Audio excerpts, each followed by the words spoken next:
ये वीडियो निश्चित रूप से बीएड के स्टूडेंट के लिए है। इस वीडियो में हम बात करेंगे कि अंडरस्टैंडिंग एंड डिसिप्लिन सब्जेक्ट जो कि पेपर 5 से निकल के आता है। इस पेपर में जो लास्ट वाला चैप्टर था मास्टरी को लेकर के, इस चैप्टर में आपको मैं बता रहा था, पिछले वीडियो में बात करा था क्या, तो आपके जो डायमेंशन होते हैं डिसिप्लिन के क्या होते हैं, यानी dimension of mastery over the discipline. इस वीडियो में हम बात करेंगे कि इंफॉर्मेशन नहीं है, ये मिस्टेक है, थोड़ा सा देख सकते हैं, ये मिस्टेक है, इंफॉर्मेशन नहीं है यहाँ पे, कि importance of mastery for teacher, यानी कि शिक्षकों के लिए विषय में महारत की बात करेंगे। यहाँ पर शिक्षकों के लिए विषय महारत का महत्व क्या निकल के आता है, इसका हम बात करेंगे। वीडियो लास्ट तक देखिएगा, अच्छा लगे तो लाइक कर दीजिएगा, शेयर कर लीजिएगा दोस्तों के साथ, सब्सक्राइब कीजिएगा नेक्स्ट वीडियोस देखने के लिए, बेल आइकन प्रेस कीजिएगा सबसे पहले वीडियो का नोटिफिकेशन पाने के लिए।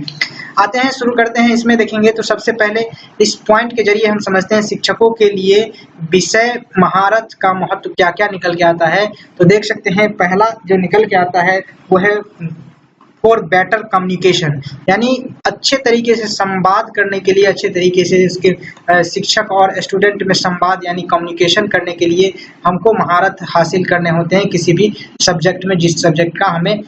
टीचर होते हैं, जिस सब्जेक्ट का हम टीचर होते हैं उस सब्जेक्ट का। अब देख सकते हैं डायग्राम में कुछ अच्छा नहीं बनाया हूँ, अगर डायग्राम आप अच्छे तरीके से एग्जामिनेशन में बनाते हैं तो इसका भी मार्क अलग से मिलता है, तो ध्यान रखिए इस बात को। अगर वीडियो अच्छा लग रहा हो तो लाइक कर दीजिएगा, शेयर कर लीजिएगा दोस्तों के साथ। तो देखते हैं कि फॉर बेटर कम्युनिकेशन में क्या कहा जा रहा है कि शिक्षक के लिए ये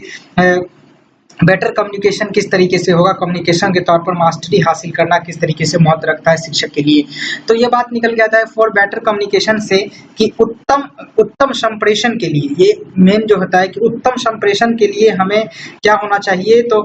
विषय महारत का महत्व, यानी विषय पर जो महारत हासिल कर होना चाहिए शिक्षकों के परिप्रेक्ष्य में देख रहे हैं हम यहाँ पे। तो कम्युनिकेशन के लिए हमें क्या होना चाहिए, तो महारत हासिल होना चाहिए संबंधित विषय पर। क्या, तो इस पे पॉइंट के अंतर्गत आप लिख सकते हैं इस बात को कि शिक्षक की अगर विषय पर पकड़ होती है तो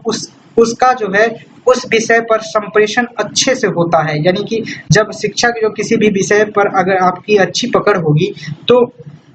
उसका उस विषय पर संप्रेषण भी अच्छा होगा, आप उसको अच्छे ढंग से डिस्क्राइब कर पाएंगे, समझा सकेंगे, और उस विषय के शिक्षा का अच्छे से अच्छे हस्तांतरण हो पाएगा, और जो कि शिक्षक के लिए बेहद ही जरूरी होता है। यानी कि जब हमें संप्रेषण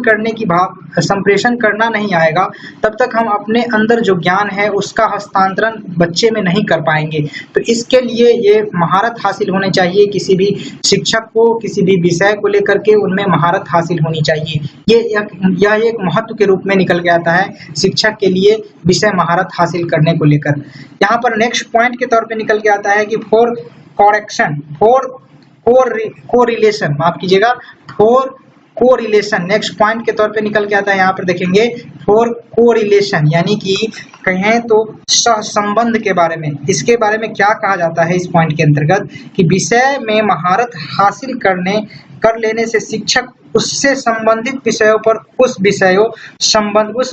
के संबंध को अच्छे से जान जाता है। यानी कि जब हम बात करते हैं महारत की, जब भाषा की महारत की बात करते हैं, यानी कोरिलेशन की बात करते हैं, तब निकल के आता है क्या, तो विषय में महारत हासिल कर लेने से शिक्षक उससे संबंधित जो सब्जेक्ट है, मान के चलिए जो फिजिक्स हम पढ़ा रहे हैं तो उस फिजिक्स से संबंधित मैथ से केमिस्ट्री है, तो ये सारे चीज से संबंधित विषयों पर उस संबंध को अच्छे तरीके से जान पाता है और उसका प्रदर्शन छात्रों के साथ अच्छे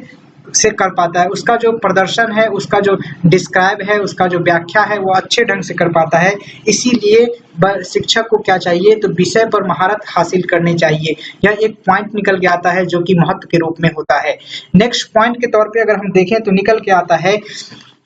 आप देख रहे होंगे स्क्रीन पे कि नेक्स्ट पॉइंट के तौर पे क्या निकल के आता है, तो फॉर एक्टिविटीज, यानी क्रिया के लिए, फॉर एक्टिविटीज, यहाँ देख सकते हैं फॉर एक्टिविटीज, ये पॉइंट निकल के आता है फॉर एक्टिविटीज। अब क्रिया के लिए क्या होता है, तो आपको मैं थोड़ा सा जूम कर देता हूँ, यहाँ देख सकते हैं, इस पेपर को थोड़ा सा जूम कर देता हूँ, यहाँ देख सकते हैं आप अच्छे ढंग से दिख रहे होंगे फॉर एक्टिविटीज। जब हम एक्टिविटीज की बात कर रहे होते हैं क्रिया के लिए क्या होना चाहिए, तो छात्रों को विभिन्न कार्य में संलिग्नता रखना, क्योंकि अगर शिक्षक को विषय पर महारत हासिल होती है तो छात्रों को कुछ विषय में खेल खेल के माध्यम से पढ़ाना, जिससे शिक्षा का सार्थक सिद्ध हो सकता है, सार्थकता सिद्ध हो सके। यानी कि जब हम एक्टिविटी बेस्ड टीचिंग कर रहे होते हैं तब भी हमको क्या चाहिए, उस विषय में महारत हासिल होनी चाहिए, तब जाकर के हम खेल खेल में बच्चे को सिखा पाएंगे अच्छे तरीके से। ये पॉइंट निकल के आ रहा था कहाँ से, तो फॉर एक्टिविटीज से, यानी क्रिया के लिए ये महत्व निकल के आता है शिक्षक में कि महारत हासिल होनी चाहिए विषय को लेकर के। नेक्स्ट पॉइंट निकल के आता है कि फॉर यूटिलिटीज, ये फॉर यूटिलिटी, यहाँ देख सकते हैं यूटिलिटी यानी उपयोगिता के लिए। अब उपयोगिता के लिए इस पॉइंट को किस तरीके से हम डिस्क्राइब करेंगे, तो आप लिख सकते हैं, चाहे तो आप लिख लीजिए कि उपयोगिता की जानकारी होनी चाहिए शिक्षक में। इस शिक्षक जो है तो क्या अपनी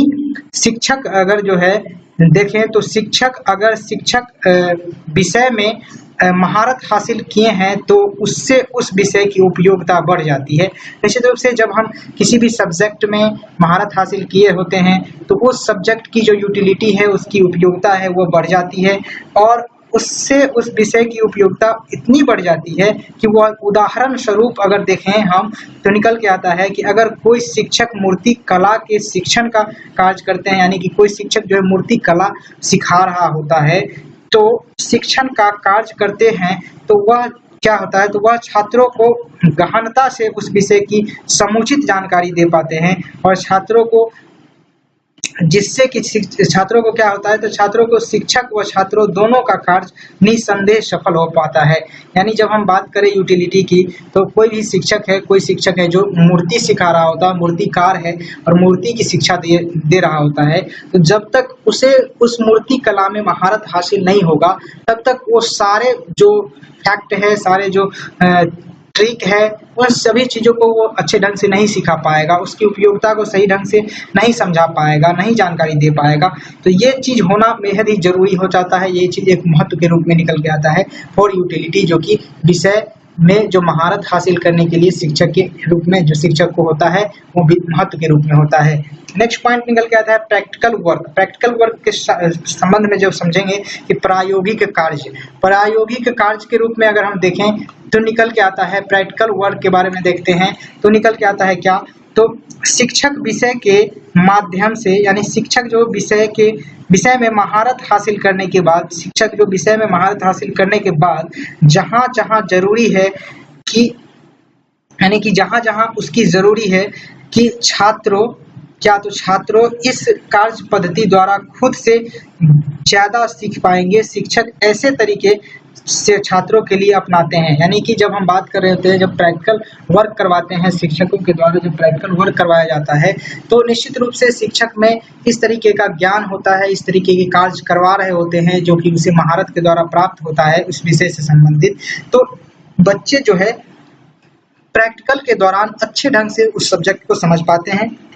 और उसका उपयोग कर पाते हैं अपने दैनिक जीवन में। ये चीज होता है प्रैक्टिकल वर्क के दौरान, जो कि शिक्षक के लिए भी बेहद ही महत्वपूर्ण होता है। महत्व के रूप में एक महारत जो होता है, विषय की महारत का महत्व के रूप में एक निकल के आता है पॉइंट। उसके बाद निकल के आता है जो कि लास्ट है एटीट्यूड फॉर्मेशन। एटीट्यूड फॉर्मेशन में अगर हम देखें तो निकल के आता है क्या, तो आपको हम बताते हैं कि यहाँ पर एटीट्यूड फॉर्मेशन में अगर हम देखें तो निकल के आता है, यानी मनोवृत्ति का जो निर्माण या फिर कह ले तो फॉर्मेशन तो निर्माण ही होगा। तो इस बात को हम समझते हैं इस पॉइंट के अंतर्गत कि शिक्षक के लिए उपरोक्त विषय पर शिक्षक का अगर रूपात्मक मनोवृत्ति होती है, शिक्षक का जो मनोवृत्ति है वो रूपात्मक होती है, तो उस विषय को शिक्षक छात्रों का समझ रखना, यानी समझ इस तरीके से रखते हैं जो शिक्षक के उस विषय के लिए अति आवश्यक होता है। यानी कि जब हम बात करते हैं एटीट्यूड मनोवृत्ति की, जब हम बात करते हैं मनोवृत्ति का निर्माण की, जब हम बात करते हैं किसी भी सब्जेक्ट को लेकर के, तो उस सब्जेक्ट में शिक्षक जब तक महारत हासिल नहीं किए रहेंगे तब तक उस सब्जेक्ट के प्रति जो मनोवृत्ति हासिल होनी चाहिए बच्चों में, वो चीज जो है बच्चों को नहीं दे पाएंगे आप। तो ये चीज निकल के आता है कि एटीट्यूड फॉर्मेशन के अंतर्गत एक अच्छे मनोवृत्ति का निर्माण शिक्षक तभी करा सकता है जब उस विषय में शिक्षक को क्या हो, तो महारत हासिल हो। तो ये मेन जो इम्पोर्टेंस है विषय के महारत हासिल करने से शिक्षकों में, तो ये निकल के आता है पॉइंट के तौर पे। पहला पॉइंट है फॉर बेटर कम्युनिकेशन के लिए, संवाद के लिए। दूसरा पॉइंट है कोरिलेशन के लिए, यानी सहसंबंध स्थापित करने के लिए, यानी कि विषय से और जीवन से दोनों के साथ कोरिलेशन स्थापित करने के लिए। तीसरा पॉइंट निकल के आता है फॉर एक्टिविटीज, यानी कि जब हम एक्टिविटीज बेस्ड एजुकेशन दे रहे होते हैं, शिक्षा जब हम एक्टिविटीज बेस्ड दे रहे होते हैं, तब जाकर निकल के आता है कि एक्टिविटीज के द्वारा हम इस तरीके से शिक्षा दे पाएंगे, खेल खेल में शिक्षा दे पाएंगे। तो कब दे पाएंगे? तो शिक्षक के लिए जब विषय में महारत हासिल होगा, तब जाकर के हम ऐसी शिक्षा दे पाएंगे। फॉर यूटिलिटीज है नेक्स्ट पॉइंट के तौर पे, यानी उपयोगिता। जब हम उपयोगिता उसको कब समझा पाएंगे? जब हमें संबंधित विषय में महारत हासिल होगा, जब हमें संबंधित विषय में एक महारत के तौर पे जब हासिल होगा, तब जाकर के हम बच्चे में एक यूटिलिटी जो क्या है उसकी हम व्याख्या कर पाएंगे, उसे समझा पाएंगे, उसे दे पाएंगे। नेक्स्ट पॉइंट निकल के आता है प्रैक्टिकल वर्क। प्रैक्टिकल वर्क के बारे में अगर हम देखें तो निकल के आता है कि जब हम प्रैक्टिकल वर्क कर रहे होते हैं, तब जाकर के उन सारे चीज़ों का प्रैक्टिकल नॉलेज हम में आता है। कब आएगा? जब शिक्षक के पास खुद होगा, उस विषय में महारत हासिल होगा प्रैक्टिकल वर्क के लेकर के, तब जाकर के हम बच्चे में भी इस वर्क को, इस पॉइंट को दे पाएंगे, इस चीज़ को दे पाएंगे जो कि प्रैक्टिकल वर्क के रूप में होगा। नेक्स्ट जो पॉइंट जो लास्ट निकल के आ रहा था कि एटीट्यूड फॉर्मेशन। एटीट्यूड फॉर्मेशन में अगर हम देखें तो निकल के आता है आपको